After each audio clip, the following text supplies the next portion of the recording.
Hello there, and welcome to part 2 of the 6th day of deer camp, the sequel to 5th day of deer camp, and the prequel to the 7th day of deer camp, because I know me some math.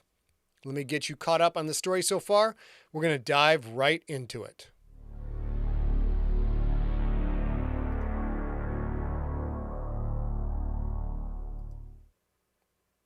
Previously, on the 6th day of deer camp.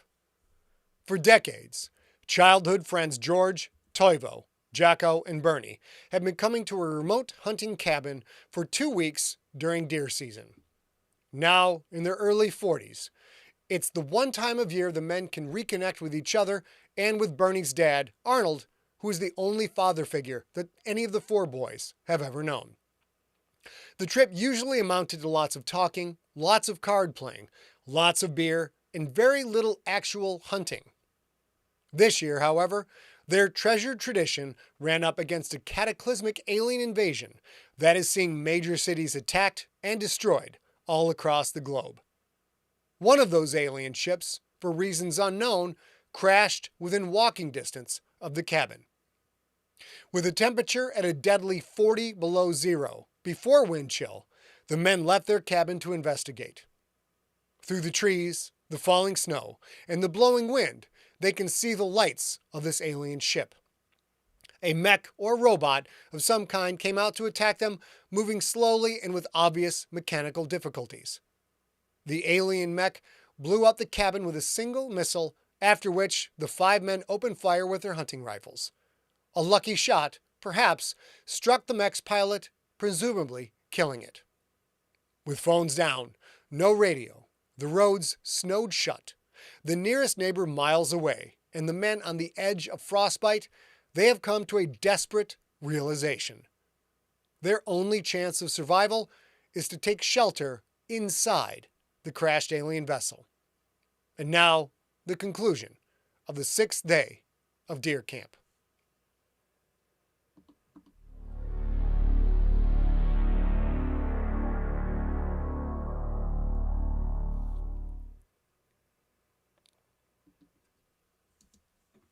As far as choices went, this one sucked as much as any choice possibly could. "Can't believe we got this close," Toivo said. "I expected to be dead already, eh? Ain't they got no more machines?" He stood on George's right, rifle held in gloved hands. George wanted those gloves, needed them, or needed something to dry his own gloves out. His fingers were going numb. The stinging had stopped, which meant frostbite was setting in. He had little strength left. All of the men were exhausted, drained from the fight and the long walk through the woods to the crashed ship. If another machine came, George knew they were done for. At this point, he wasn't even sure he had the will to fight again. The ship wasn't as big as they had thought, but it was big enough. It had come down hard, gouging a long 50-foot wide trench through the pines, like God had reached down an invisible stick and dragged a straight line through the woods, snapping trees into kindling, kicking out a wake of ice and frozen dirt. And the ship itself? George hadn't known what to expect, what an alien ship was supposed to look like. A disc. Nothing more than a classic flying saucer, really. Or at least it probably had been before the crash. The front end was smashed and torn, far worse even than the machine that had blown up the cabin. This thing had hit hard, the front edge digging into the ground almost like a shovel, so deep the back end had probably tilted up behind it as it slid along the ground, grinding out that wide trench. It might have even flipped during the crash, maybe even more than once. George actually had no idea if he was looking at the front or the back, or if the disc even had a front. There, a hole, ragged in some places, smooth and somewhat melted in others. Someone or something, maybe that alien and its machine they left behind, had cut its way out. George pointed at the hole. That's gotta be the door, he said. His frozen lips, almost as numb as his fingers, were barely able to form words. Jocko, that look like a door to you? Jocko was on George's left, rifle barrel pointed forward and down. Of all the friends, little Jocko, for reasons George couldn't quite explain, now looked most like a soldier. Hard eyes peering out from above a blue, snow-slick scarf wrapped around his mouth and nose, his weapon at the ready. I don't know, Georgie. I ain't got that merit badge either. If that is the door, I'm guessing it's an afterthought. Doesn't matter, Bernie said from behind them. Whatever it is, we gotta go in. George turned and looked back. Bernie was behind them, one arm under his father's shoulder. Arnold's head hung down. George didn't know if the old man was conscious anymore. We have to go in, Bernie said. His eyes pleaded for understanding. He knew what he was asking of his friends. George did not want to go in. He loved Mr. Eckela, truly and deeply, but he had children of his own. Was Mr. Eckela's life more important than George getting back to his boys? George glanced at Jocko. Jocko had been the first to think of leaving, to say without saying that Arnold was old, that he'd already had his time on this world. In that glance, George suddenly and shamefully hoped Jocko would say, let's get out of here, and George could pretend to be upset, but actually had Jocko's play, and they would leave and go and not go into that ruined ship, and it wouldn't be George's fault. Not really. Jocko glanced at the opening. Fuck it, he said. My dick's freezing. Fuck it. He didn't wait for anyone to answer him. He pointed his hunting rifle ahead and walked to the opening of the ruined ship. George had a moment to hate Jocko, hate him very much. Then he followed, Toivo just a step behind.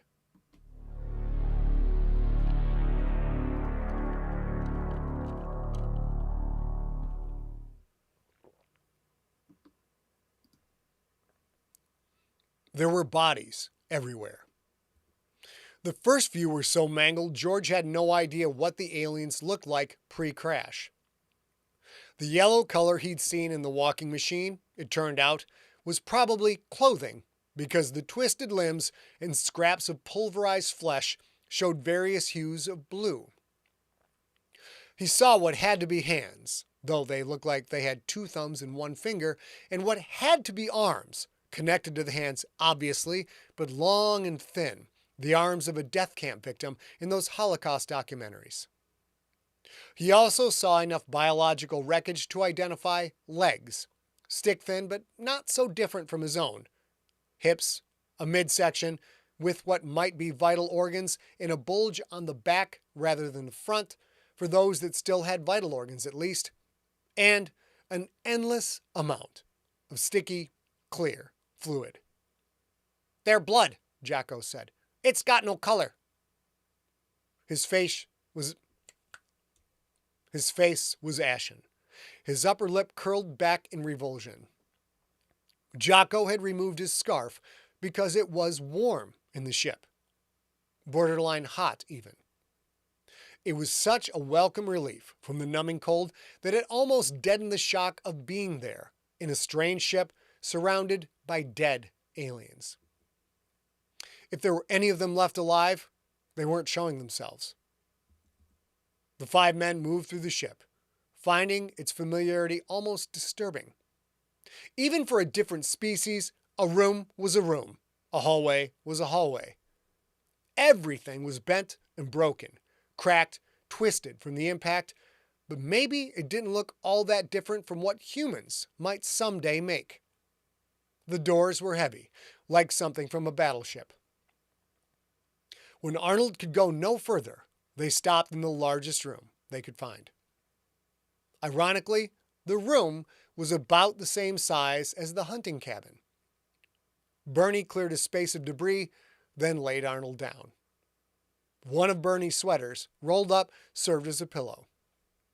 Arnold already looked better. He was still shivering, but some color had returned to his face. He nodded at whatever Bernie was quietly saying. "Georgie," Toivo said, "come take a look at this." Toivo was on the other side of the wreckage-filled room. George stepped over broken and fallen bits, careful to watch where he placed his feet. Toivo's eyes flicked in all directions, at the damaged ship, at the body parts scattered across the floor, the walls, and ceiling. His hand, however, was pressed against what looked like a door with a heavy wheel like something from a submarine. "Find something, Toivo?" The man nodded. "Sort of." He made a fist, rapped it on the door. Knock, knock. The ring of knuckles on metal. Then he moved his fist 2 inches to the left and rapped again. Gong gong. This time, 2 dull thuds. George leaned closer. The door had been painted over repeatedly. It was uneven and lumpy in parts. "It's Bondo," Toivo said. "Well, not Bondo, but you know what I mean. It's spackle, a patch job, and from way before the crash." He pointed up to the left, down and to the right. "It's all over, Georgie. Looks like repairs and a lot of them. This ship, it's a beater, eh?" What did that mean? This ship, this alien ship, something that was the very icon of actual life on other planets, it was on par with a used car? Could that be why it had crashed? Had something broken at the wrong time? "A beater, I tell you," Toivo said. He rapped on the door again. Knock, knock, knock. The door opened. No screech of hinges. No sound. It just swung inward. The heat seemed to vanish. George was cold once again, frozen in place and motionless. Inside the door, a short creature that had all the bits and pieces he'd seen scattered about the ship, but smaller, all the gore pressed back together into a tiny shape of stick-thin limbs and black eyes. 3 eyes, not 2, in a big head, too big for the body, and Toivo fired, the barrel only inches from the big head. The head blew apart in a clear water balloon splatter that splashed goop on George's face. The creature dropped instantly, a lifeless sack of meat, a puppet cut free from supporting strings. Toivo slid back the bolt, a metallic sound that seemed just as loud as the gunshot itself. As he pushed it forward, what lay beyond the door came into sudden clarity. That bolt came forward, ratcheted in place, and the barrel came up for another shot. George's hand snapped out, grabbed the barrel, raised it up just as Toivo fired. The round went somewhere into the ceiling. "Georgie, what are you doing? Stop! Just stop!" George was aware of the heat on his hand, where he'd grabbed the barrel, but distantly, because his brain was busy processing what he saw. This room, not as beat up as everything else. Heavy, curving girders running from floor to ceiling, and between them, what could only be crash seats of some kind, with heavily reinforced doors and thick padding visible behind thick windows. All of this, yes, all of it, registering for him, but distant, like the heat on his hand, because in the middle of the room stood a dozen creatures, most taller than the one Toivo had just killed, some so small they wouldn't have come up to George's knee, all clinging together in a trembling pile, black eyes, black alien eyes, not human at all, but fear is fear, just like a hallway is a hallway, wide open and staring. "They're kids," George said. "Fucking Jesus. Kids." Children. The aliens had put children in the ship's safest room, perhaps as soon as the trouble started. Goddamn car seats, George thought. Alien spaceship car seats. They strapped him in, safe and sound, and as snug as a bug in a rug. The same thing I would have done with my boys. Georgie, let go of the gun, Toivo said. Same as I would have done, George said. Same. Toivo yanked the rifle barrel free, almost pulled George off balance in the process. Was he going to shoot another one? George positioned himself between Toivo and the door, blocking Toivo's line of sight to the aliens. George tried to close the door, but the dead body blocked it. He reached down, grabbed the bone-thin little arm, and dragged the body into the corridor. He stood again and put his hand on the door to push it shut, but before he did, he glanced into the room. The little creatures were watching him, their black eyes wide with palpable terror. He knew what they had seen, how they had perceived it. An alien, because to them, that's exactly what he and Toivo were, pulling their dead friend away, leaving a streak of wetness behind it, and then sealing them in. George once again tried to close the door. This time, it was Toivo who stopped it from shutting. Toivo stared at him. Georgie, are you fucking nuts? We gotta kill them. Sorry. Georgie, are you fucking nuts? We gotta kill them. No, we don't. They're bombing cities, Toivo said. Killing thousands, maybe millions. George heard this, and he nodded. The ones in this room aren't doing it, he said. They didn't do anything. Toivo sneered in disgust, then tried to push the door open. George blocked it with his shoulder. The two childhood friends locked eyes. Toivo seemed to study George for a moment, as if measuring the man's will. Then Toivo shook his head. I'll go back and check on Mr. Ekela, he said. Toivo walked to Bernie and Arnold. George saw those two looking back, Jocko as well. No one knew what to do, what to think, so they just stared. George could not meet their gaze. Kids. Children. This ship, old and repaired and beat up, adults dead all over the place, but the kids, safe and sound. Had the one in the walking machine blown up the cabin just to kill it, or was it trying to eliminate any threat to these little ones? Was that why the ship had come in the first place?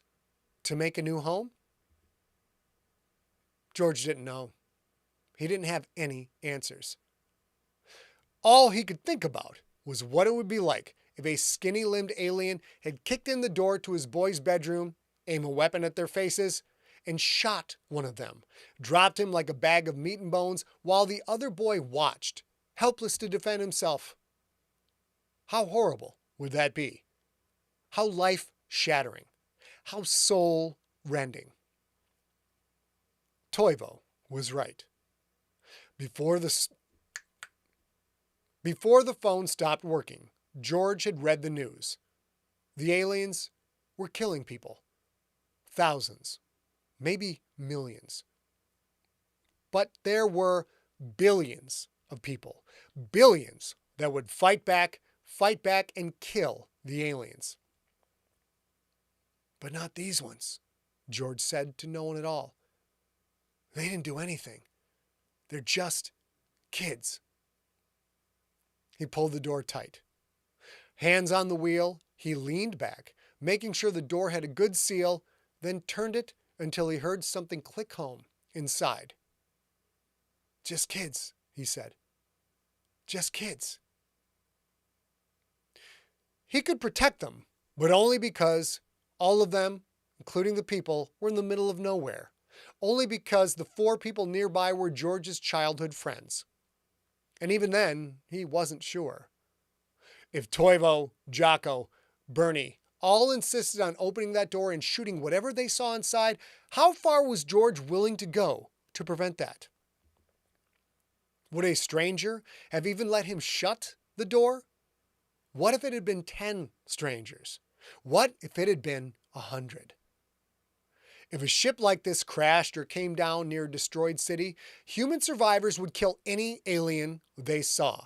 Adult or child, it didn't matter the first chance they had. Humanity would win. George knew that in his core, knew it at a base level, just as his body knew how to breathe, just as his heart knew how to beat. Humanity would win because those billions of survivors would fight back, and there were millions of guns out there for them to use. Bullets did the same thing to aliens that they did to people. Even if all the cities were destroyed, humanity would win. Too many people, too many guns, and knives, and clubs, and rocks, and fists. The aliens had attacked, had announced themselves with violence and death. People would be only too happy to return that greeting in kind. George envisioned instant mob scenes, aliens torn to pieces by enraged people. There would be no reasoning with these mobs. How do you appeal to a person's humanity when the target isn't human? Too many people, too many guns. Humanity would win. When this was over, would the alien children behind this door be the only ones left? George tightened the wheel on the door, made doubly sure it was as shut as it could be. He didn't want it opening on his own.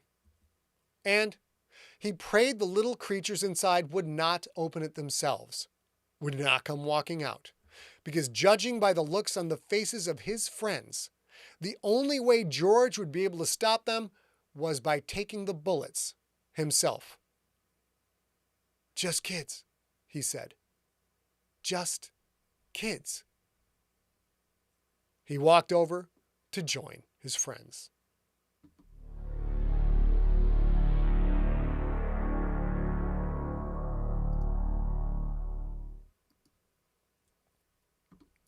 That was the second half of the 6th day of Deer Camp. We will finish up this trilogy with the 7th day of Deer Camp in the next episode. I hope you enjoyed it, and I hope you have it back to listen to me tell you a story later. Good day! All right, Sugar Plum, if you're listening, come on up. And please bring me a skizzetch. Hello, everyone. Now I'm back. Woo, that was a tough story to read considering what's going down in the Middle East right now. It kind of caught me off guard, the whole kids thing. So we don't talk about that stuff too much on this show. But it's rough, as always. Fucking super rough with very few, if any, right answers. And shit gets real in a hurry. Hope you enjoyed that. That was very fun to read. Despite the... It's always funny, sometimes I'll write a story based on current events, influenced by current events. And then those current events will go away, but the story will still be there. And it won't be until I reread the story, which I only do for this. I don't go back and reread my work, that you're like, okay, that shit resonated a lot more than I thought it did when I wrote it. So we'll get off of this. There's plenty of glumness. All you have to do is go on the news. Oh, ladies and gentlemen, look who it is.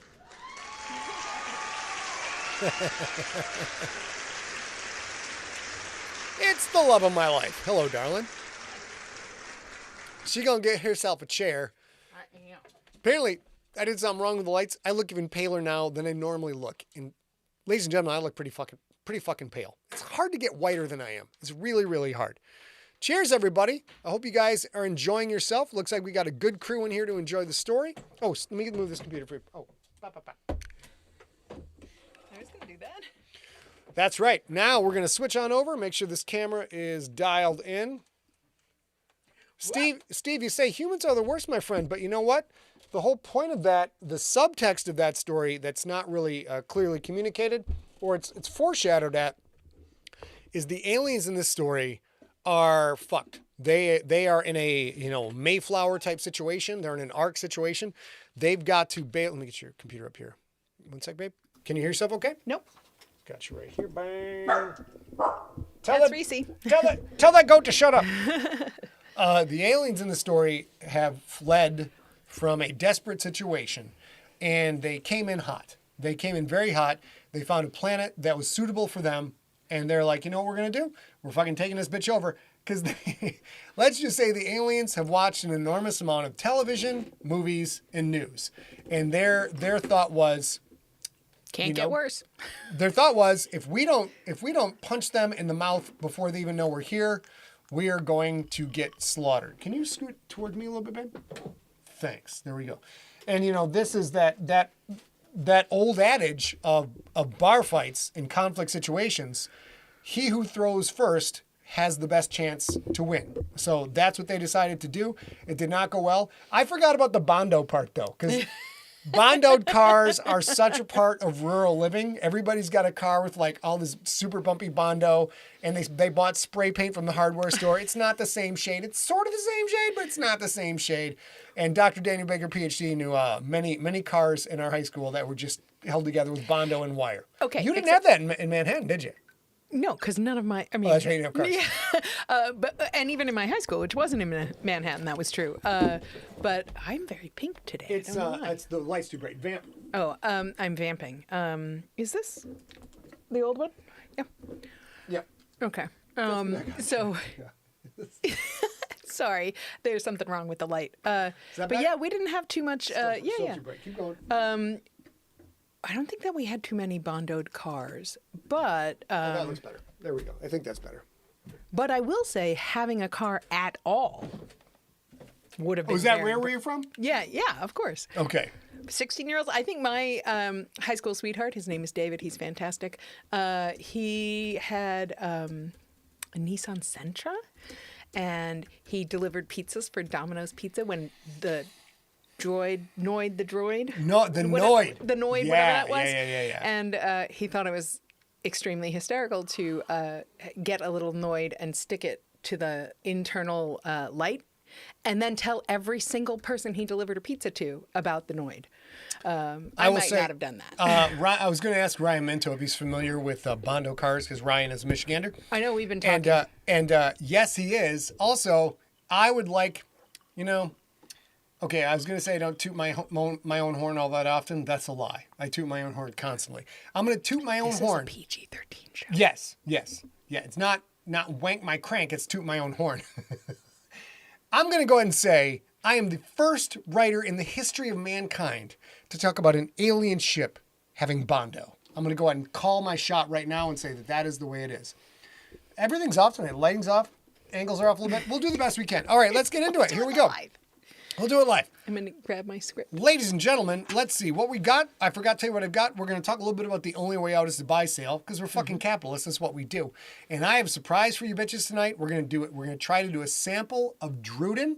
Ooh. And then we're going to do review counts, which we're going to get to right now. And we got This Week in Siglerism, which I did not properly prepare. I realize that now. So if we don't get it right, we'll get it right next week. I don't know if Big John Viscar is in the house. He's been...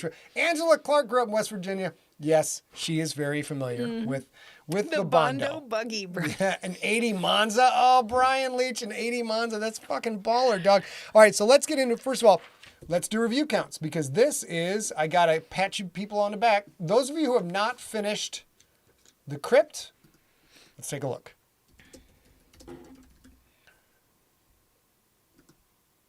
All right, let's go to books. Boom. I am very, God damn, it went up 3 more while we were doing this show.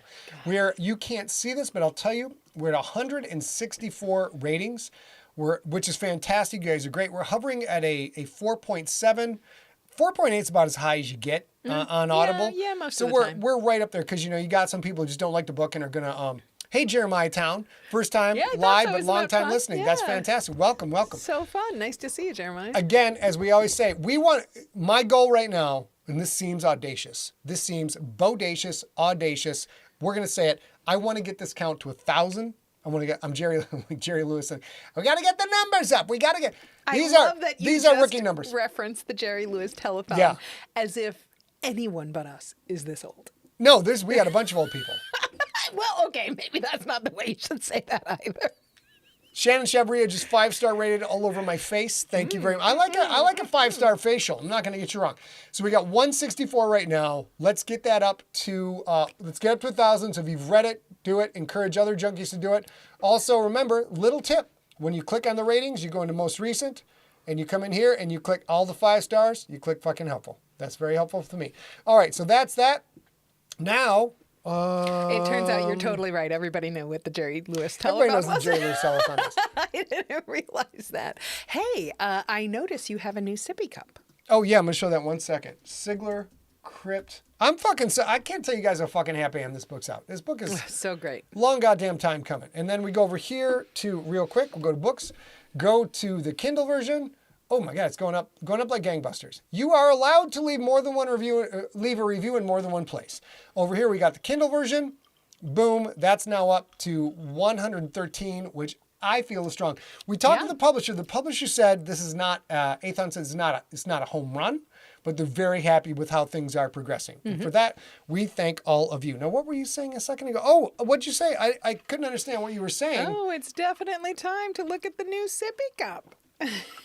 Because I was busy So enjoying my PV James Keeling sippy cup. That's right. So That's you right. guys, of course, know that we put these out when the Crypt came out. We put them out on October 4th. There's new Crypt merch in the store if you didn't know. Marie in Australia, I saw you post about ordering your mug, or maybe I saw you order your mug or something. I was like, wait a minute, I got to get one too. So this is why we have one. We are also doing this. We have these products. We're going to have a Black Friday sale, of course, things like that. And we have ordered some of these things so that we can wash them repeatedly every single day and let you know how they stand up in the dishwasher. Of course, if you wash these by hand, they'll last forever. But anyway, I'm excited to see it. And it just arrived today. And he was like, can I put it on the cast? So there it is. This is interesting. I'm going to talk about this today. David Lamb in the chat room says, what on earth did they consider a home run? He said outrageously. How dare they? Trust me, Athon has guys that you have never heard of who are selling hundreds of thousands of copies of books every fucking month. It's unreal. There's this whole sub-economy going on of people who aren't Random House. They aren't Simon & Schuster. They are selling almost all ebooks, almost all Kindle, and they are crushing it on a level.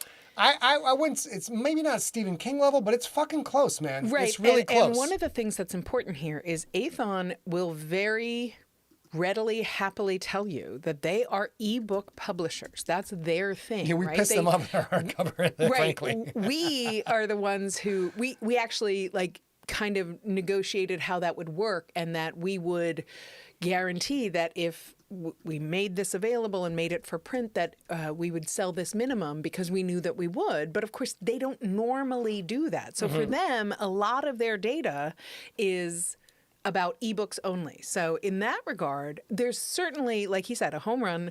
They're not quite a home run, probably a triple. Yeah, they're happy. And, they're happy. Yeah, Plus, they're definitely happy. In the way this new world works, the new world of publishing works, is if it's book one of a series, sci-fi series, and you're not an established sci-fi guy, which I am not in this ecosystem. I'm just not. In the ecosystem, that's important This to know. in the particular Kindle ecosystem, I'm a name. I am not a major name. Book one, coming out of nowhere, they build. So what they're going to be looking for is, they wanted book two out 5 months from now. They want it every 6 months, maybe every 3 months. I'm like, that's not how I write. I can't deliver that. And they're like, okay, old man, do the best you can. Because I'm like 20 years older than these fucking guys. So but as soon as I finish Warpath, and then finish Final Draft GFL 7. It's all Crypt all the time. So this is really good. This is I'm giving you guys peeking behind the curtain of publishing. This is a really good starting block. So by the time we hit book 4, at Athon, they can do what they do extremely well and hopefully drive this series up. So they're happy. We're happy. I don't give a fuck if it's not a home run. It's fine as long as you motherfuckers are happy because this book is yours. I wrote this for you. My friend Chris McWhite asks in the Facebook chat room, do we think that the ebook looks visually better on Nook or Kindle? And Scott said he had no idea. And I will give you a little look behind the curtain. I will say this. Of ebooks sold, it's like 96%, and I'm saying sold, which is important, are sold by Amazon. Or their Kindle e-read, whatever that is, sharing read, whatever that is, by Amazon. So by design and by the capitalist marketplace, I'll say, it has become almost wait, sorry, let me back up. A couple of years ago, Amazon got rid of the Mobi format and now just does EPUB. And so therefore the EPUB programming has become so Kindle specific that I'm going to bet, based on the requirements to get into Kindle versus to get into anywhere else, that the ebook on Kindle looks best. But that's just a guess. Great. So, but you guys, as always, get whatever version makes you happy. We don't give two shits where you get it. As long as you get the story, you love it.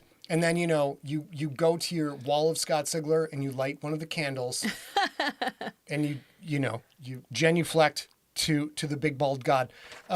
Little bald god, actually, I'm a small guy.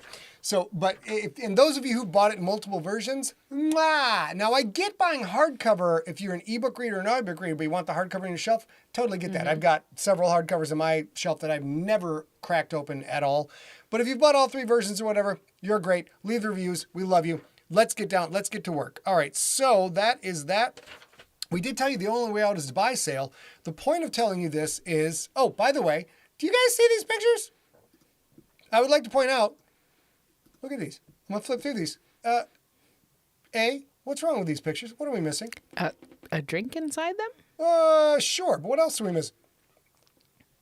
Ice. We are missing junkies drinking out of their sippy cup. We have a new policy that if you send us a picture of you with a product you bought from us, it's going on the page. I can't say where it's going to wind up on the page. It's going on the page. This was an absolutely made up, just at this moment, new policy that Scott made up with never discussing with me, and I am 100% in. It's in the film. The kid's in the film. The kid's in the picture. We'll do it fucking live. We'll If you do send it live. if you send us a picture of you with one of our products displayed about your body, held in your hand, framed up because you know photography, any of that shit, as long as you have pants on. If you have pants on, it has to be a G-rated image. Okay. I was gonna say, nope, it has to be a G-rated image. Can I say what I was gonna say? Sure. If you're not showing titties or junk, you're gonna be in the picture. The kid's in the picture. That's it. You know what it is? You know what it is? It's beautiful. It's the Gremlins 2 pitch meeting. It's in the film. Yes. I love it. Oh, you showed up with Crisco all over your chest and you put some bread on you to make yourself a sandwich. It's in the film. It's in the film. Great. That's what we're going to do. All right. Hey, Jude. It's nice to see you out there. My brother is in the chat room on Facebook. How we doing, Brolo? We're going to see Brolo soon. We're going to the Army-Navy game. We're going to the Army-Navy game. And they're coming out for Christmas. I'm so excited. Check. All right. So we're going to do Druden first. And then we're going to try and show you what John Vizcara has put up on Siglerpedia. I don't know what's going on with this lighting. It's crazy. It's the same show every fucking Wednesday. How does the lighting change? I don't know. Here we go. All right. First publishing schedule, real quick. Okay. No, we're going to Druden. Here it is, ladies and gentlemen. October 31st. Jeremiah on Short's Halloween. Work. You can pre-order now. You can buy on Halloween. I suggest you pre-order now. Couple of points. Don't rush to buy this until I can explain a couple of things first. What we're going to do is we're going to go over to the graphic audio site. We're going to listen to a preview. But over at scottsigler.com/Druden, D-R-U-D-E-N, just like these big letters right here. You get it from Amazon. You get it from Audible. It's audio only. Mm-hmm. It is a 2.5 hour, basically it's a movie in your mind, if you will. Mm-hmm. It is a movie, full cast, 14 actors, including me in my acting debut. You can get this. You can listen to it. The reason I tell you to be aware of what I'm saying is, if you go to Audible, it is...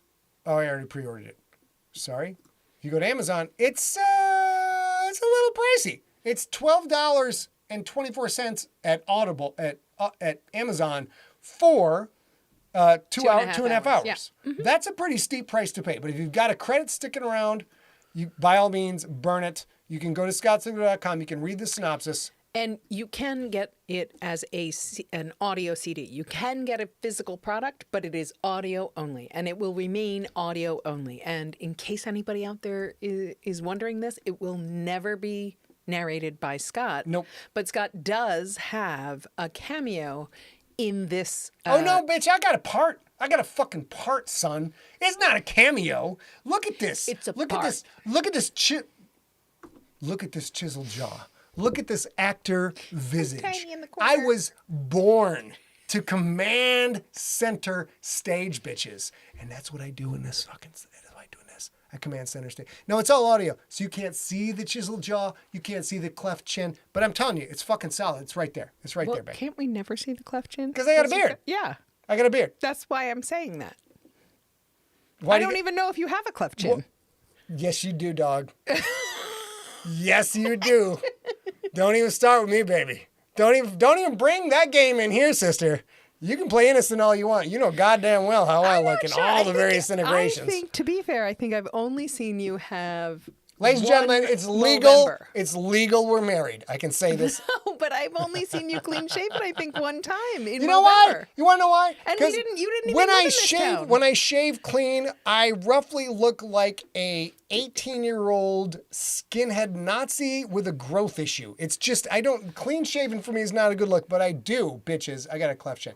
Let's go. Here we go. Okay, Drew, I will say I've only seen him one time clean shaven, and he didn't even live in this town. but I'll tell you what, she liked that time. She saw it. Robert Tinkerell is in the chat room. Hey, Tin Man, how you going? All right, so now we're going to try and play the audio of this. Tinkerella, sorry. This is a 2-minute audio clip, just to give you guys an idea. Because I want you to buy this and I want you to enjoy it, but I want you to know what you are getting.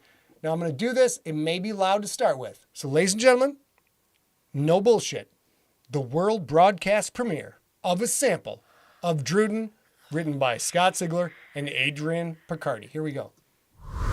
That's too fucking loud. I tell you that right now. Let's, all right, babe, we're going to have to, hold on. Give me a second, guys. This is tricky. This is very tricky. I'll vamp. It's a thing called, you guys might not know this. It's something called the internet. It's very complicated. It is a series of tubes that connects information. So let's get into it. I'm going to hit play and I'm going to adjust this, and our volume will be ducked for this. Ladies and gentlemen, world premiere. You're welcome. Here we go.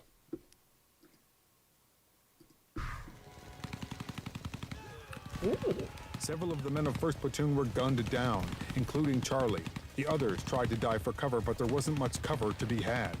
Their leader was down. They didn't know what to do. They were sitting ducks. They're gonna break. If they do, we're screwed. Eric looked around wildly, then shouted to his left. Rabbi, if you get to that stump on our left, can you take out the gunner? 20 yards to that stump. Give me some cover and I'll nail the bastard. Tibbet, Palmer, go with Rabbi. Lipser, Abelson, Harris, covering fire on my command. Lifter readied his bar. Abelson and Harris got ready with their M1s. Wilson, Potts, with me. We're going right to link up with first. Rabbi, take out that gunner. Rabinowitz, Palmer, and Tibbets nodded, their eyes betraying terror. Covering fire, now! Harris and Abelson popped up and fired their M1s. Lifter then popped up from behind cover and fired tight bursts from the bar. Rabinowitz aimed down and fired at the pillbox as ball rounds chipped at the concrete. The MG-34 barrel swung back toward Lifter, revealing a hint of the gunner's hands. There you are, sweetie. A small cloud of blood popped from the opening of the pillbox as the barrel coming from it jerked upwards and stayed aimed at the sky. Eric crawled out from under Charlie's body and lifted his gaze to the cover held by 1st Platoon. These guys, that's it. That's your sample. Let's go to Maine. So if you guys weren't listening on World premiere, motherfucker. Sorry, maybe babe. go. turn my knob down. Okay. I got excited. If you Sorry. weren't listening on headphones, it's awesome on headphones because it's stereo. Mm-hmm. And that's really fun because you hear the dialogue kind of forward and right, and then like the gunshots and the ambient sound kind of back and left. And it's very fun. Congratulations. That's Thank a you very great much. idea. Thank you very much. We're. I'll tell you what. We're going to have Adrian Picardi, who is a director who won the Ancestor user-generated video contest way back when Ancestor came out, and we developed a friendship because we had wonderful, wonderful entries, a lot of talented people. But you know what? It's a lot. Like when I tell you guys. If we get something adapted, no, I'm not going to tell the director what to do. I'm not going to tell the producer what to do because the people who do this shit for a living are on a completely different level. And Adrian is a pro director on a different level. Mm-hmm. We'll have to play that for him. Maybe next week, November. November. Yeah, we're not. We'll here play the next video week. for you. You can tell when you see who won the Ancestor user generated video contest. This motherfucker's a pimp. So he and I have been trying to get this movie made for like three of the last 5 years, and then we just kind of let it go. And then we're like, you know what? It was so complicated. I can't begin to tell you the stories of how complex and, and dangerous it was to try and get this movie made. At one point, we were sort of afraid for our lives and like, we just sort of need to back the fuck up and let this shit fucking settle down a little bit, find some place to lie low. Then I pitched Graphic Audio, who were phenomenal, who adapt all of my work with a full cast production, are amazing, wonderful people, and they did all of that. I had nothing to do with any of that production. Steve, the Iceberg, had nothing to do with it. Except for the pitch. It Except was for the your pitch. idea. And they hadn't done that before. They went cray-cray with it. It was phenomenal. Well, yeah, it's actually a great story, and I just want to spend a minute talking about Graphic Audio. Graphic Audio is now owned, I think, by Recorded Books. I'm not really sure, right? But they were a mom and pop shop, essentially. They were a family-owned, Michigan-based business. And when those people retired, the people who started Graphic Audio 30 years ago, a lot like us, a husband and wife, when they were retiring, part of their obligation to the people that worked for them for 30 years was that team had to transition to whoever bought Graphic Audio. And I think that's amazing. And we still work with the same 5 or 6 or 7 people, and we know them because we've been working with them for years. And so Scott was like, hey, you guys want this? And Angie was like, not sure. Yeah, I don't know. I kind of, let me run it up the know. flagpole. But she did it because, they work together. They work with us together. So they're a great company. I'm not sure that everybody I know people have a preference. Some people like Scott to read all the words. Some people really love a full cast audio. I just wanted you guys to know that they're fantastic. They're fantastic people. And to this day, several years after Graphic Audio was sold, it is still that same team because that's what they did. When I do an audiobook, when Ray Porter does an audio, Bronson Pin's show, when anybody does one of my audiobooks, it's single narrator. And they do character voices and they do character personifications. It's wonderful. It's marvelous. A really good voice actor. A is now recording some new stuff. It sounds fucking magic. A really good actor can do wonderful things with a book. It is not the same slice of bread as different people doing the different parts. It never will be. It's impossible for it to be.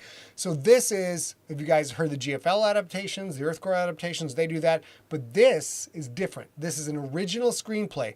So they don't have to truncate 5 pages of narration. They don't have to figure out how the narrator puts all this into this. It's a screenplay. So they're just literally reading off the script, putting the sound effects. It's fantastic. I hope you guys enjoyed that preview. And what else? We got publishing schedule. Let's go. So publishing schedule, that one comes out on Halloween. Yep. Well, we're going to do that right now. So I got to go to ScottSigler.com, home. And then we're going to switch over here. Of course, if you guys have not been paying attention, we have amazing things going on at ScottSigler.com. We've got Blood is Red, episode 3 and 4. Iowa Typhoon 1 and 2 are up. They're in your podcast feed. We also have this amazing Lego Octhera from Kelly McCardle, master Kelly Lego the builder, Yep. who designed the whole thing based on nothing but descriptions, the text from the book. He built all of this and his retractable landing claws and his retractable wings. There, of course, is his jersey. Yeah. I don't know what 0937 means. Probably something dirty, knowing Kelly. No. But over here, Tell me you know what it means. I have no idea. What does it mean? I have no idea. Literally Go no back idea. to the photo. Dude, I'm telling. It's Lego. What? Go down. Get the fuck. Turn it upside down. Get out of town! How did you not know that? Get the fuck out of here! I had no idea. Yeah, I just thought he was like being an asshole. Like, can I have 4 numbers on my football jersey? it says Lego. No, Kelly, don't be a dick. Go twirl your mustache somewhere else. You cannot have 4 numbers. Like, but I want 4 numbers. All right, fine, whatever the fuck. And I check with the jersey maker. It says Lego upside down. Get the fuck out of town. I love this. I've known that dude for 15 years. All right, so now, anyways, to get to the schedule, we've got these 2 episodes, Blood is Red, episode 3 and 4. They are Iowa Typhoon part 1 and 2. Then coming up, we are starting on, The Great Snipe Hunt. The Great Snipe Hunt will be out October 22nd. It's a 3-part story. We're going to get that going. That is some old school Sigler fiction. This is shit I literally wrote 20 plus years ago in my come up as I was working on getting to the point of being a successful author and novelist. So I was writing a short story every week for a year. This is one of those stories. I'm fucking quite proud of it. A lot of people really love The Great Snipe Hunt, but that is part 1 is coming out next week. So we've broken from what I read on Wednesday is not what comes out on Sunday, which is why we're telling you this. And then October 31st, Druden, and then February 14th, bitches. Slay, season 1, hardcover, ebook, audiobook. No, you can't pre-order. Don't start your shit with me. Go to your room, wait for your dinner. I'll tell you when you can get this shit. And that is the Druden sample. And then let's see if we get, how much time we got. Let's see if we get this week in Siglerism. Let's do it. Vamp, baby. So we are working. I've had a handful of questions. You guys got super excited because The Crypt came out. You got more Sigler fiction. We do have a plan for next year. He's going to, as he mentioned, he's going to do GFL 7. It's currently in second draft status. No, final draft. It's Yes. currently Okay. in second draft status. Hey, Jay. boss, nice to see you. So I think the thing that happens after the project he's working on right now is seeing if we can get GFL 7 to final draft status, which would mean then it can come out in 2024, which is part of the plan. It's not on the list, but he mentioned those other things. It's not on the list because we haven't locked it down. That will have all the pieces necessary to do it, but hopefully we do. And we got one other thing for you. All right, one more moment for your attentions. Over at Siglerpedia, and now we're having trouble for some reason. If you go to siglerpedia.scottsigler.com directly, a lot of people are having trouble getting to it, including both of us. Mm-hmm. If you Google Siglerpedia Scott Sigler, click on the Google link, you can kind of go right in. When is Death is Blackout, babe? I was asking you that question, but you just talked about it. We don't know. Yeah. We don't have a set. Listen, we have not my gorgeous, incredibly intelligent, very efficient, organized spouse. I have overpromised a thing from time to time. Once or twice. I have assured you. I have said, you can bet your mother's life that I will have that shit out next year. I'm sorry your mother's dead. I would like to say it's not my fault, but if you did bet your mother's life on something I said, that's on you, dude. Look at this face. That's on you. So, Death is Black will be coming out. We don't know when. Let's go to books. Over at Siglerpedia.com, John has set up on this day in Siglerism. Let's see what we got here. You know, I don't even know how to run my own goddamn website. What I'm trying to say is, we'll get back to this next week, because John said he just uploaded new stories that I've just put out, put them in Siglerpedia. But honestly, without John Viscar, there would not be a Siglerpedia. There just would not be. There would not be. It's a fantastic resource. I will tell you this. There's a bunch of fucking super detailed, super nerdy, super granular shit coming out for Warpath that is currently on the Secret Agent wiki we have, which is only Chris Garl, JP Harvey, Joe Root, John Viscara, and myself. Only the people who are involved in the early phases of the book writing, so we can all keep track of everything. You're talking about the Crypt, right? No, I'm talking about Warpath. Oh. I'm talking about Warpath, dude. I'm talking about fucking Warpath.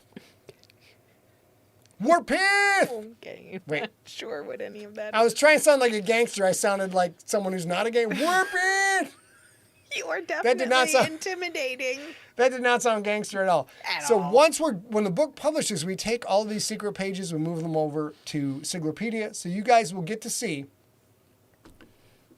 the Kapanoka language. It's sick. I can't tell you anything else other than that, although I can tell you this.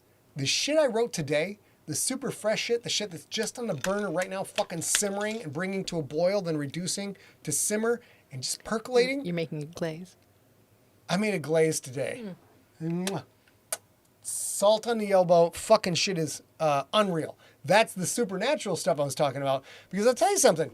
Side note, when you write supernatural shit, you are not constrained by certain things such as math, physics, Well, science. Internally consistent is internally consistent. Internally consistent, internally. But I'll tell you what. It doesn't have to be your inconsistency. The shit I wrote today, and you can write this down, you bitches. The shit I wrote today, if it's ever made into a movie, is going to make you piss your pants. You will piss your pants.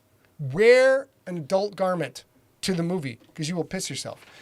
That's all I'm going to say. Warpath is the shit. I hated it. And now I'm like, you know what? I'm impressed with myself, and I don't impress easily, Justin the Body Ventura. All right, here we go. We're done. Is that it, babe? Did I miss anything? Definitely done. Your review kills? Yeah, we got. Look at this. We clean sweep. Let's go. Clean sweep, motherfuckers. So, you guys. Bye, Donna. Next week. West Side. Oh, wait. Howard. Sorry, that hurt yours. Howard wants to hear. Let's go check. Howard Dinatale wants to hear West Side in a Yooper accent. I got to think for a second. Let's do Toivo. We'll do Toivo. Let's go to Maine.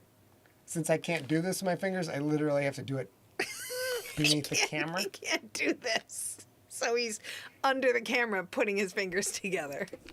Hey, Georgie. West Side, hey. West Side, Georgie. Even a W. What Isn't the fuck it? is that? It's a... That's a W. What the fuck? Oh, wait, are you a fucking Crip? Are you West Side? Wait, is it Crips or Blood West Side? I forget. Are you a done. Crip? We're absolutely done. You guys, I just found out that my fucking love of my life is a fucking gangbanger. How, when were you going to tell me this? Oh, my goodness. Why don't we have more meth here? Jesus Why Christ. don't we have any meth here? I don't understand this shit. I don't fucking understand. Anyway, Clearly, we are done for the evening. It is important. I'm going to go play some Fortnite, motherfuckers, but I'm He going to sure do. is, and probably not finish that scotch, honestly speaking. Now, next week, next Wednesday, a week from today, listen, please don't shoot that. Oh my God, I'm not in college anymore. Please. Have There some will be no respect. Sigler in place. I'm an adult.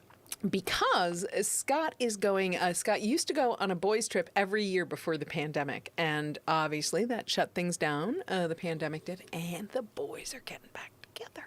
So he's going to be gone on a boys' trip next week. I am not, because I'm not. Going to Florida. That's an F. Florida. Wow. Going to Florida, hanging out with my high school boys. I don't know if Dr. Daniel Baker or his lovely spouse are still in the room. Dr. Daniel Baker, PhD, of course. Is in Yeah, the room. yeah, we are going, and I'll tell you what. I'll tell you one little inside scoop, a bit of info. When Dr. Daniel Baker, PhD, and I, a best-selling author, in case I haven't informed you, when we go to hang out with our high school buddies, Dr. Daniel Baker and I have a 4-word motto. Because we're tired of thinking. We're tired of making decisions. We don't want to fucking deal with this shit. So this is the motto. You ready? I thought it was 3 words, but go ahead. It's 5 words. I was making a different joke that I'll tell you in a second. Don't think, just drink. That's 4 words. Fuck you. You fucked up my math. No, you fucked up. your Don't math. drink. No, wait. Don't think. Don't think, just drink. Don't think, just drink. Danny and I go to these things and they're like, what, Dan, Scott, Dan, what do you want to do? Like, we don't give 2 fucking shits. You guys tell us where we're going, where we're eating. Just fill up the cup. Just fill up the fucking cup. We'll be fine. So it's a super fun. The boys' trips are super fucking fun because I don't have to think about anything. I don't write. I don't do anything. I sit there and I get fucking crocked, ladies and gentlemen. So I was Crocked. making a joke, but do you know my 3 words that I thought you would say? Think for 1 second. Diss my jump? Wow. Full don't cut. No, we don't murder people! Honey, you don't talk about me murdering people on a vacation trip. No, don't talk about this. We are very clearly done for the day. We love you. All murder talk is hypothetical, ladies and gentlemen. It's just an exercise in fiction. I don't actually serial kill anyone. Yes, it's now a verb. All right, let's go. We will see you guys on November 1st. Richard Gray, see you, buddy. Thank you guys so much for Love hanging you. out with us We love tonight. We have had a big month, obviously, and that sale, Thank you, Paul. the only way Paul's in out. Paul Fisher's in the house. What's up, baby? Hey, Paul Fisher, so nice to see you out there. And Vaughn, so nice to see you this week Vaughn, again. yeah. Remember, you get 15% off using Oh, the shit, I code forgot. ONLYWAYOUT at scottssigler.com for anything that we actually sell Yeah, in that store. So fucking if you can check out on Save money on this sippy cup, bitches. Sorry, babe. You are. So if you can check out on our site, meaning the books that he just showed you, only some of those are available at our site. If you check out on our site and you pay at our site, you can use Only Way Out for 15% off until the end of this month, until 11:59 p.m. on Halloween. And please send us pictures of you guys. If you do buy our products, if you want them, please send us a picture. We would love to shine you up on our site. And he's right. We're going to put those pictures up. Yep, that's right. As long as your pants are on. Yeah. But I can put pictures of me up without my pants on. Absolutely no. Damn it. Okay, all right. Let's go back to We to love Maine. you. Maine, come over here. Ladies and gentlemen, that No is it longer for in the your corner. ass. I have read that analysis of pee and poo water in the New York and the greater eastern area are starting to show signs of a new uptick of the COVID. If you like to read about pee and poo water, like I do, keep your eye on this. It's called sewage, but if you've read Pandemic, It's called wastewater. wastewater. If you've read Pandemic, you understand the science involved with what goes into the sewers. That's it. That's all I wanted to say. So therefore, I want you to stay smart. David Barthy, I think they are soft and comfy. He loves them. This is one of those. This is the Oh, same my thing. Stay that you'll Girthy do. shirt? Yeah, yeah. Well, he's actually talking about, I think maybe a Crypt shirt. I'm not sure, but yeah, they're Yeah, all. they do a good job. They do it. You know that Well, and you picked this. This is a blend, so it's mostly cotton, but it's a little whatever it is. It's pretty soft. all I know is my wife was just like checking out my shirt and I'm like, I forgot everything I was fucking saying just now, you guys. I'm sorry. I We don't need know you to that. stay smart. We need you to stay science. We absolutely need you to stay informed. He's not wrong. Winter is coming in the northern hemisphere. Stay safe, you guys. Stay And smart. for the love of science, stay informed and pay attention to the news. But you know what? I will say this to get serious for a moment. The world's a fucking shithole. There's a lot of crap going down. It's fucking okay to have fun. It's okay to read a thing and like a thing. It's okay to go on social media and say, I read this, I like this, I watched this, I did this, and it was super fun. Please don't feel bad about just saying that you are enjoying life, because there are an enormous amount of people who don't have an opportunity to enjoy life at all, who are fighting for survival. It's not a bad thing for you to enjoy yourself. It's okay. Love you. All right, that's it. Ready? And now, tell them. We're gonna kiss off into the sky. No, they're. God, we don't. They're gonna kiss off into the. Fuck those people.